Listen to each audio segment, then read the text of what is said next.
बंधो नमस्कार, सत श्री अकाल, प्रणाम। हमारा YouTube चैनल यथार्थ वीडियोज 1473 देखने वाले सभी भाई बहनों का स्वागत है, अभिनंदन है। आज चर्चा करेंगे भाई के ऊपर। भाई कौन होता है, कैसे होता है। वैसे तो सबको पता है कि एक माता पिता की जो संतानें होती हैं वो भाई बहन होती हैं, लेकिन भाई भाई का प्रेम कैसे होता है, ये उदाहरण अगर देखना है तो हमें मानस में देखना पड़ेगा। लेकिन रक्ष संस्कृति के भाइयों में और सनातन संस्कृति की भाइयों में बहुत अंतर है। रक्ष संस्कृति के भाइयों में दो भाई हैं, एक हैं बाली और सुग्रीव और दूसरे हैं रावण और विभीषण।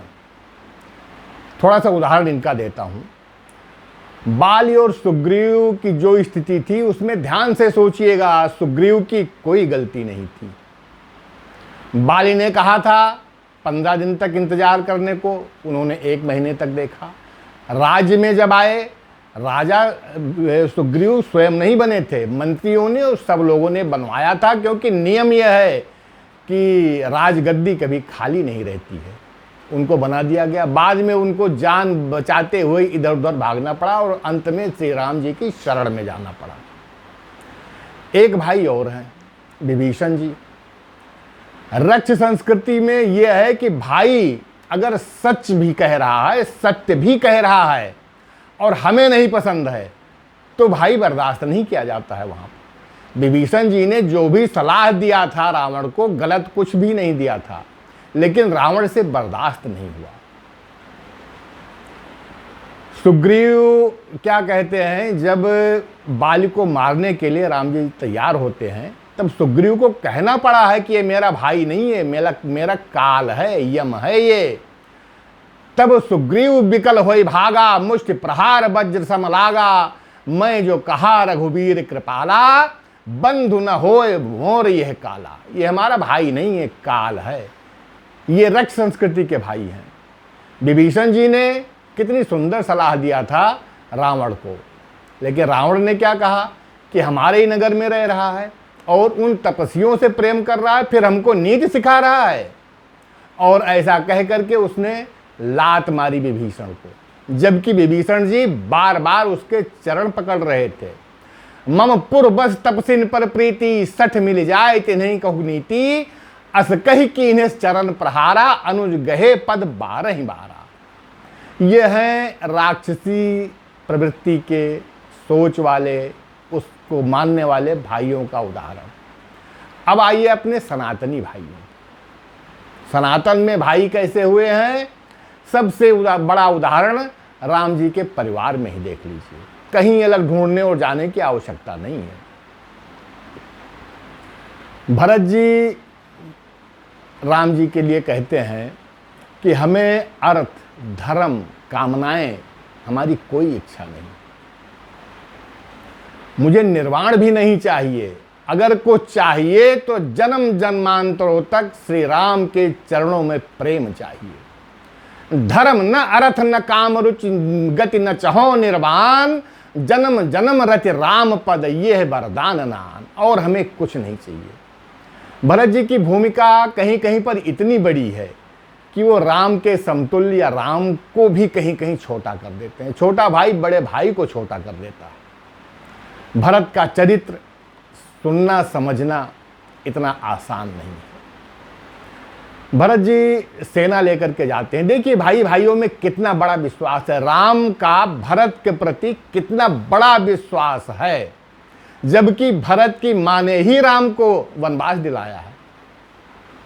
राम जी की जब भरत जी सेना लेकर के जाते हैं, पूरी सेना क्यों ले गए थे, अयोध्या से इतने नर नारियों गुरु सबको क्यों ले गए थे, उसके भी कुछ कारण हैं, वो एक अलग का प्रसंग है। लक्ष्मण जी सुनते ही थोड़ा तुनक गए, क्रोध आ गया, भौहें उनकी टेढ़ी हो गई, आंखें लाल हो गई और हाथ धनुष बाण पर चला गया। लेकिन राम जी कितना भरोसा है, कितना आत्मविश्वास और कितना विश्वास है उनको अपने भरत के ऊपर। लक्ष्मण जी को समझाते हैं कि ये एक अयोध्या के राजा की बात कर रहे हो, वहां के राज्य की बात कर रहे हो।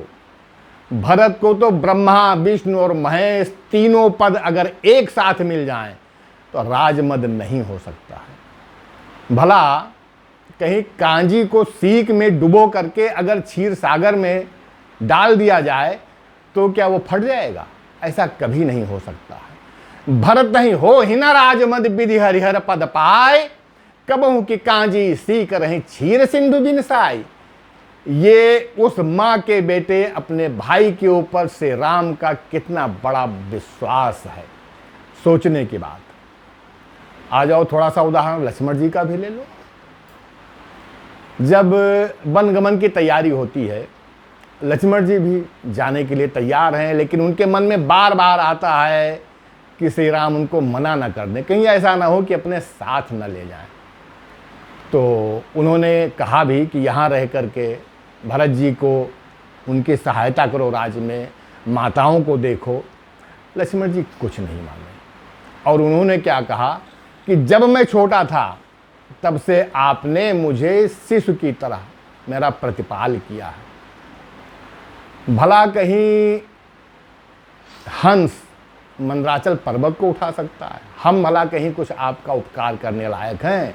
मैं माता पिता गुरु किसी को नहीं जानता हूं, ये सत्य वचन है, मन से स्पष्ट रूप से आपसे कह रहा हूं। जहां तक दुनिया के कोई भी स्नेह नाते और रिश्ते हैं, प्रीत प्रतीति है, निगम में जो गाई गई है समझाई गई है, मेरे मन में सिर्फ एक रिश्ता है जो आपसे है।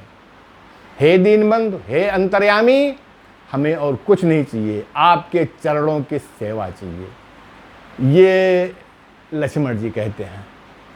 मैं शिशु प्रभु स्नेह प्रतिपाला, मंदरु लेह की लेह बनाला, गुरपित मात न जानहु काहू, कहूँ स्वभाव नात पतियाहू। विश्वास करो हमारा, और जहाँ लग जगत स्नेह सगाई, प्रीति प्रतीति निगम निज गाई, मोरे सब ही एक तुम स्वामी, दीन बंधु और अंतर्यामी। यह है भाई का भाई के प्रति स्नेह।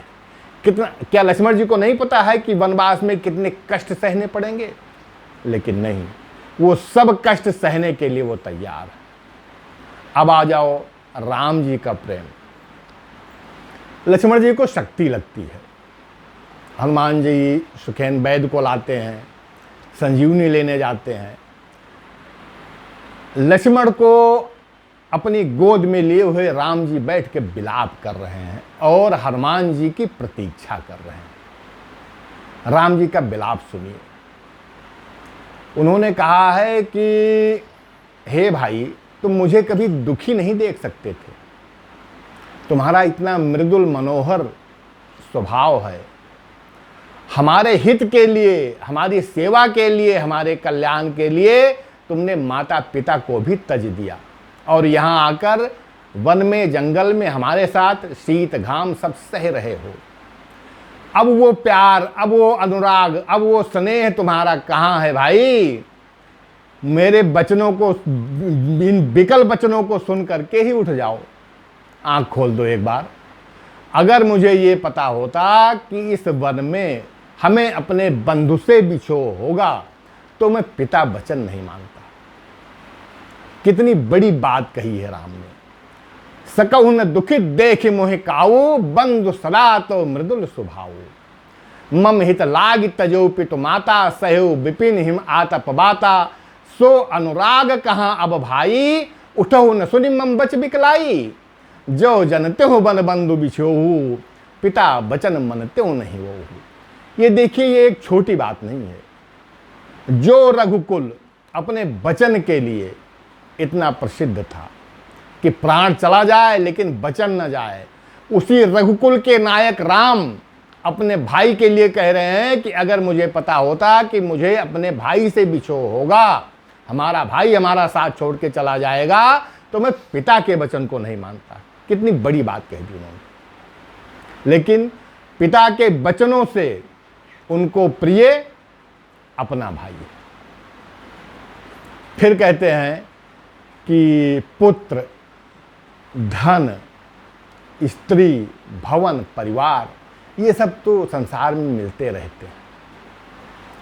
यही जान के भाई आंख खोल दो कि इस संसार में सगे भाई नहीं मिलते हैं। अब मैं कौन सा मुंह लेकर के अयोध्या वापस जाऊंगा और वहां यही सुनूंगा कि नारी के लिए भाई को गंवा करके लौट के आ गए। मैं सारे अपजस सहने को तैयार हूं। नारी की हानि विशेष हानि नहीं है, लेकिन भाई की हानि बहुत बड़ी हानि है। सुत बित नारी भवन परिवारा, हो ही जाहि जग बारहि बारा। अस विचारी जिह जागहु ताता, मिलहि न जगत सहोदर भ्राता। जय हो अवध कवन मुहलाई, नारी हेतु प्रिय भाई गंवाई। बरु अपजस सहत्यों जग माही, नारी हानि विशेष क्षति नाई। भाई के लिए कितना बड़े त्याग की बात राम जी कह रहे हैं। फिर उनके मन में आता है कि सुमित्रा जी ने कैसे लक्ष्मण जी को उन्हें सौंपा था। यह जान करके कि इनके जाने से राम जी की सेवा होगी, अब मैं उनको वापस जाकर के क्या जवाब दूंगा। राम जी कितना विलाप कर रहे हैं और यही सब विलाप कर करके कह रहे हैं, चिल्ला रहे हैं कि लक्ष्मण उठो, सौंपे हो मोहि तुम्हें गति गहि पानी। सब विधि तुम सुखद परम हित जानी। उतर काह दई हो तुम्हें आई, उठ किन मोह सिखाओ भाई। भाई उठो, मुझे सिखाओ कि अब मैं वहां जाकर के क्या उत्तर दूंगा। ये है सनातनी भाई। और रावण क्यों हारा? रावण का साथ उसके परिवार ने नहीं दिया, भाई ने नहीं दिया, परिवार ने तो दिया। राम क्यों जीते? राम साधन विहीन थे, मगर उनके साथ उनका भाई खड़ा था। और जब भाई और भाई के बीच में विश्वास खत्म हो जाता है तो वर्तमान में भी प्रमोद महाजन और प्रवीण महाजन जैसी घटनाएं घटती हैं और घटती रहेंगी। क्या कमी थी उस परिवार में? कुछ भी कमी नहीं थी। अगर कोई कमी थी तो सिर्फ इस बात की कमी थी कि दोनों भाइयों के आपस में प्रेम और विश्वास नहीं बचा था। इसलिए भाई के संबंध को बहुत बचा के रखना चाहिए, बहुत सोच समझ के रखना चाहिए, क्योंकि संसार में भाई से बड़ा हितैषी, भाई से बड़ा कल्याण करने वाला और भाई से बड़ा शत्रु दूसरा कोई नहीं होता है। इसलिए भाइयों के प्रति अगर कहीं मन में कोई विचार हो तो अपनी सोच एक बार बदलनी चाहिए हमें। जय श्री सीताराम।